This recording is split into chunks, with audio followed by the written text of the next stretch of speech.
Hey, everybody. I'm here with Dr. Harrison Perkins. He's a BTS professor, author, and also pastor of Oakland Hills Community Church and OPC Church in Farmington Hills, Michigan. And so, Dr. Perkins, thank you for taking a few minutes to talk with us this morning. And I think love to just hear about your current ministry, maybe some books that you're working on. Just tell us a little bit about that.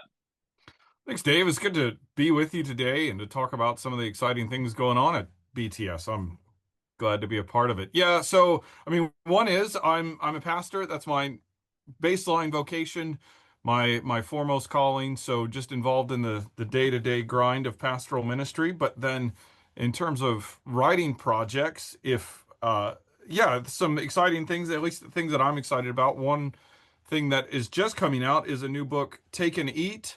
And it's about why the Lord's Supper is good for us, and really about why you should want it more frequently. Hmm. That's the main thing there. And that book actually grew out of it's part of the fruit of pastoral ministry in thinking about in helping the congregation think about that very question and leading Sure. us to more frequent communion. Uh, Pertinent to BTS, actually, one of my other recent books was on the doctrine of repentance, a penitent people. And this one is dedicated to Harry Reeder. Harry was my pastor, and then when I was first ordained, fellow presbyter, so still my pastor. And I really thought of him that way, and until we lost him. And so it was a privilege to dedicate that to Harry. And I'm also thankful for this book in that people seem to think that it scratches an itch. Later this year, I have a book coming out on the means of grace with Baker.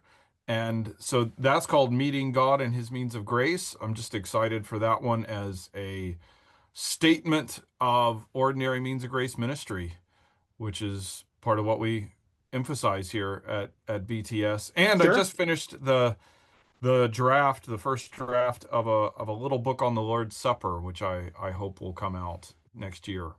Sure.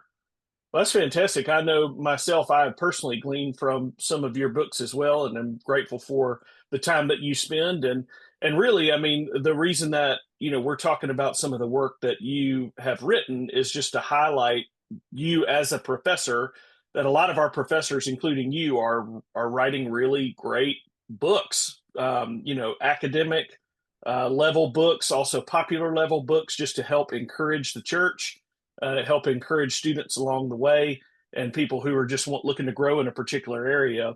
And so excited to highlight some of your work that you're doing as a BTS professor. And I know in the BTS kind of world, you primarily teach for the THM. And in this video, we wanted to talk a little bit about what is a THM, what kind of avenues does that open up, what kind of students would want to be interested in the THM. Talk to us a little bit about the THM program specifically. So I think the purpose of a THM is in some ways to bridge a gap between an MDiv and a PhD. Now, the way that I think to define the way in which it bridges that gap is a THM is a research degree, and it is meant to equip a student with a mastery of a field as it stands.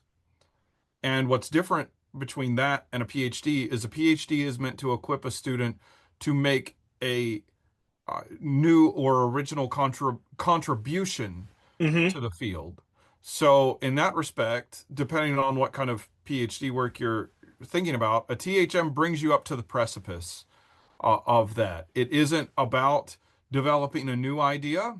It's about demonstrating that you understand the ideas and the field of inquiry, whether that's systematic theology, which is where I teach for BTS, Hmm. or even a more specific area within systematic theology. It's just to demonstrate and help you get to the point where you understand what's going on in this research area as it is right now. And that, understanding how something is right now, well, that situates you to take that next step to, well, what am I going to bring to the table?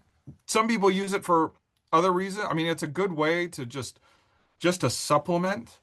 an MDiv, especially depending on what kind of MDiv you have. There's a lot of different seminaries out there. Some of them have a rich theological focus. One of the classes that I have gotten to teach on the MDiv track at BTS is the class on covenant theology. And the Hmm. fact that we have a class on covenant theology suggests, well, we have some theology classes. Right. Uh, Not, seminaries are great. They all have their strengths. Some of them sort of might lean a more pragmatic, logistical, administrative way than focus on theology. So a THM might help you supplement Hmm. that if you think you need to do some catching up or shoring up of your understanding of systematic theology, historical theology, these sorts of areas in that way. So I think that the THM can serve a real purpose in coming alongside the base pastoral degree, either to get you in a place where you want to be or to prepare you for something you want to do. Yeah, no, that's actually really helpful because, as I'm talking with prospective students, a lot of time the question kind of comes up, well, what about this THM thing? Especially because you have to explain to them, no, this actually is a postgraduate degree. This goes after the MDiv.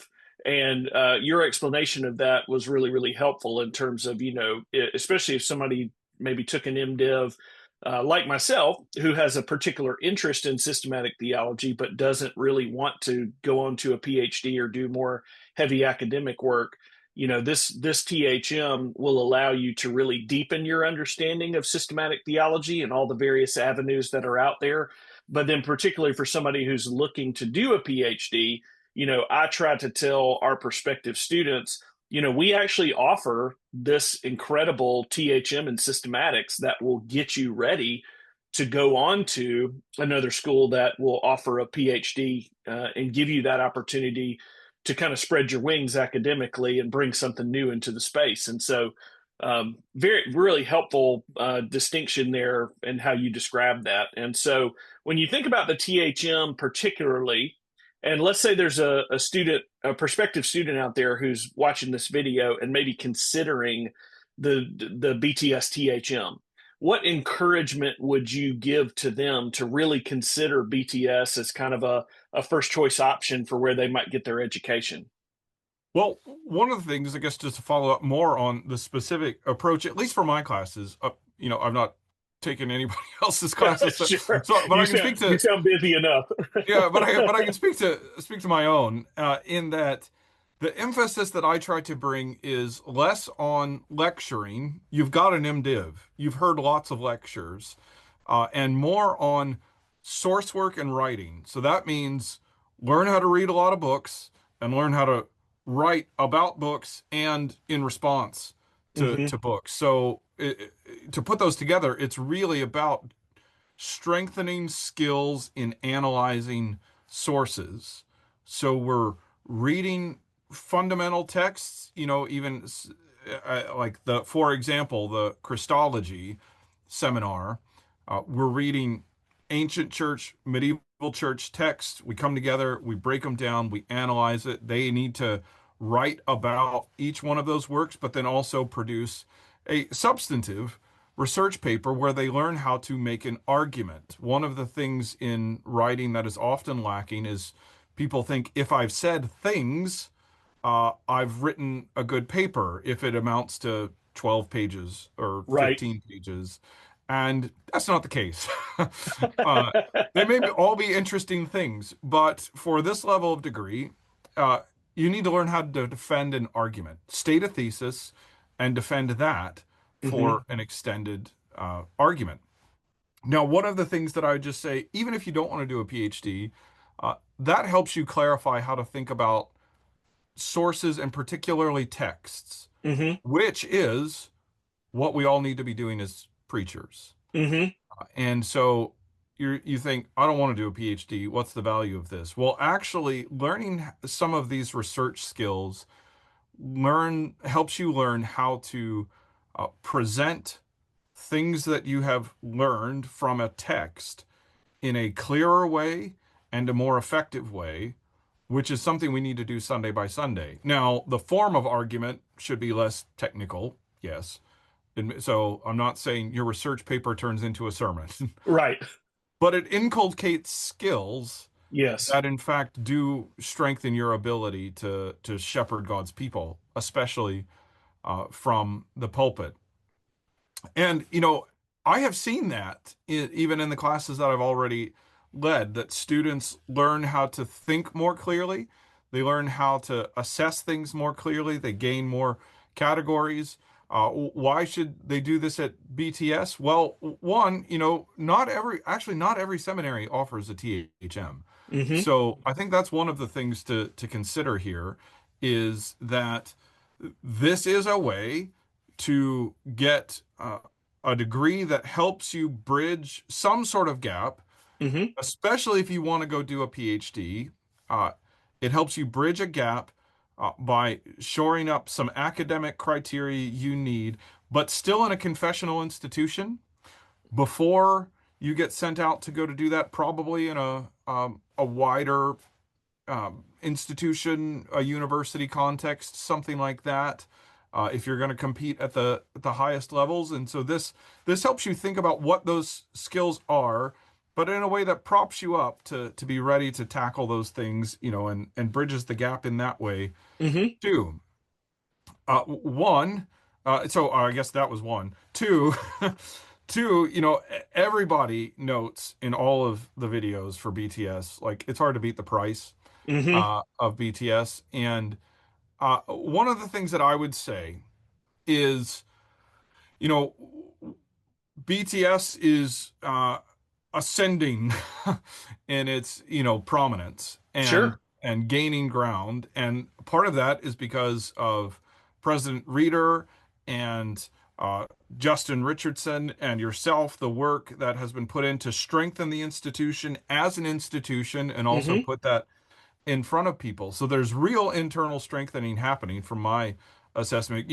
Coming from Briarwood, I see what BTS was and what it's growing to be, and I'm Hmm. excited about that and the contributions it's making. One thing students should be aware is, no education is magic. Your education is what you put into it. Sure. So can you get a really rich THM experience at BTS? Yeah, but I'd put this to, whatever institution for which I was teaching, I'd put this to the students to say, if you come and do some good work. And so if you're ready to come do good work, BTS will help facilitate you doing good work. Hmm. And there, I think that there are clear expectations in the classes that I lead. I know some of the other profs and the THM, in the THM program, and am confident that they have clear expectations too.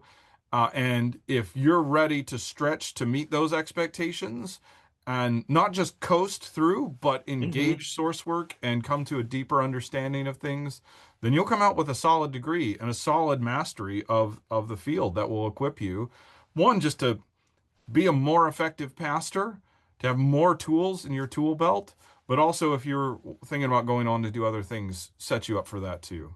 Sure. No, that's really, really helpful because I mean, I think especially I agree with you, BTS is growing. It seems like people are checking out BTS more and more. I think the THM that we offer now is just another level and another layer to what we're already offering.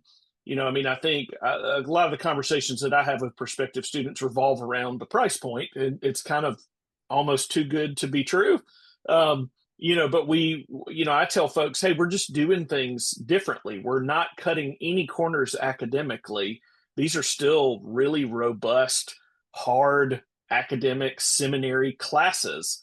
It's just the delivery method is a little bit different. And, we're trying to work really, really hard as a staff to be able to keep costs down to allow more and more people to be able to get the education that they want.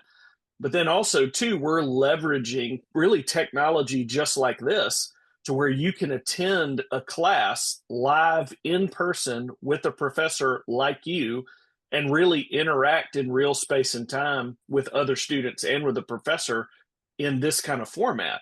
And I think that, people are, I think, coming around to the fact that, you can really get a great education live over video conference.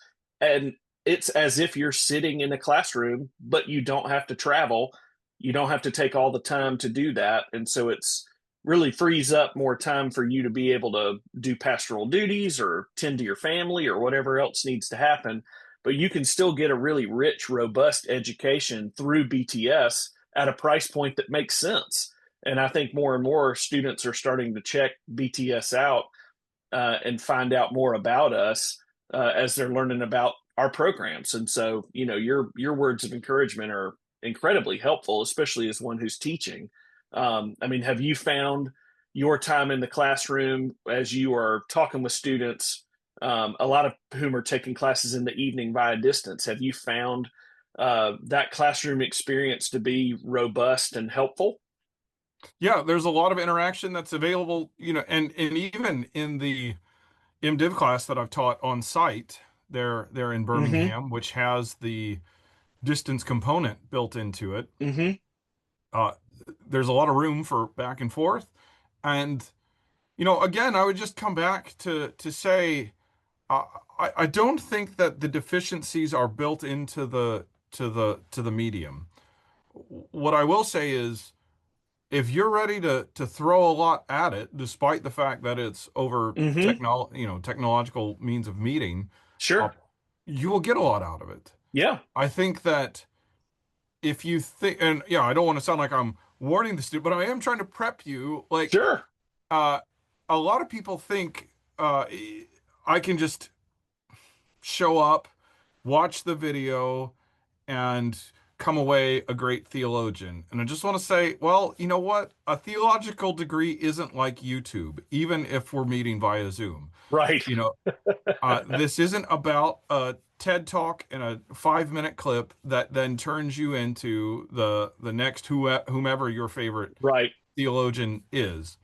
Uh, but if you've done the work and you're ready to come and be involved in this class, I have found that, as with every institution, the class there's a spectrum of what students put in, and the students who put in come out shining Sure. and demonstrate to me that they've learned a lot and have grown in mastering the content that we're considering for that class, grown in their ability to execute skills in research and writing and expressing what they've learned in a good fashion. And so the ones who are ready to come and put in the effort, uh, you can do well, and you Sure. should. Yeah. And That would be our hope and our desire is that our students would come prepared and that they would engage and they would come out better prepared to go serve God and his kingdom in all the various aspects where God might call them, whether to continue on in pastoral ministry and just be better equipped as a local church pastor, go on and teach in the academy, where our hope is that the THM and just BTS at large would be faithful in equipping, future ministry leaders for wherever God calls them. And so, we really appreciate you taking a few minutes to talk with us. Appreciate you teaching so faithfully at BTS for the work that you're putting in to produce books that are just going to be a helpful encouragement to Christians across the board. And we appreciate your faithful work as a pastor. And if anyone happens to find themselves in the Farmington Hills, Michigan area, we hope that you'll go and go sit under Harrison Perkins and his church there at Oakland Hills Community Church, and I'm sure he would love to get to know you, and I'm sure his congregation would love to have you worship with them on a Sunday morning. So, Dr. Perkins, thank you so much for taking a few minutes. yeah, glad to get to be with you for these few minutes, Dave. Anybody who's coming to the Detroit metro area, come join us. It was good to have you with us not that long ago, Sure. and glad to get to talk about BTS today too. Yeah. Thank you again.